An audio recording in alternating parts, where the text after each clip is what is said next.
ভাই, আমার বউর হোয়াটসঅ্যাপটা আমার মোবাইলে ব্যবহার করতে পারবো নি। কিভাবে চাও তুমি? আমি চাইতাছি আমার বউয়ে কার লগে হোয়াটসঅ্যাপে কি চ্যাটিং করে, কি আদান প্রদান করে, এটি সব জানি আমার মোবাইলে আইয়ে, কিন্তু আমার বউ যে না বুঝতে পারে আমি সব দেখতাছি, এরকম ভাবে ব্যবহার করা যাইবো? ও মা, তোমার এত বুদ্ধি! তোমার মাথায় কিভাবে আইলো এটা? মানে আমি ভাবতাছি এরকম অনেক ভিডিও দেখা যায়, কিন্তু পারতাছি না এটা করা যাইবো কিনা। 100% সম্ভব। করতে চাও? ও ভাই, করে দেন না, করে দিলে তো আচ্ছা, উপকার তোমারে হয় অনেক। শিখাই, তুমি কিন্তু কাউরে শিখাইও না। প্রথম আপনার মোবাইলটা হাতে নিয়ে আপনার হোয়াটসঅ্যাপে চলে আসবেন, উপর থেকে থ্রি ডটে টাচ করে সেটিংসে চলে আসবেন। এইখানে এরো বাটন আছে, অ্যাড অ্যাকাউন্ট লিখ আছে নিচে। আপনি আপনার হোয়াটসঅ্যাপও ব্যবহার করতে পারবেন, আপনার প্রিয়জনের হোয়াটসঅ্যাপ এখানে অ্যাড করে ব্যবহার করতে পারবেন। অ্যাড অ্যাকাউন্টে চলে আসবেন, এইখানে লিখ আছে এগ্রি অ্যান্ড কন্টিনিউ, টাচ করে ফোন নাম্বার দিতে হবে না আপনার প্রিয়জনের।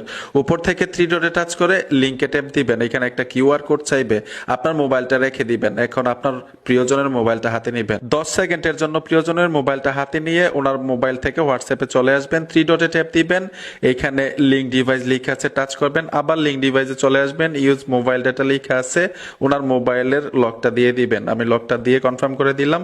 এখন শুধু কাজ, আপনি এখানে কিউআরে ধরে রাখবেন। এই যে দেখুন, আমি কিউআরে ধরে রাখলাম, এই মোবাইলের হোয়াটসঅ্যাপ অ্যাকাউন্ট আমার এই মোবাইলে চলে আসবে অটোমেটিক। এই যে দেখুন, অটোমেটিক চলে আসলো, ব্যাক চলে আসলাম, দুটোটা অ্যাকাউন্ট আপনারা দেখুন, ঠিক আছে।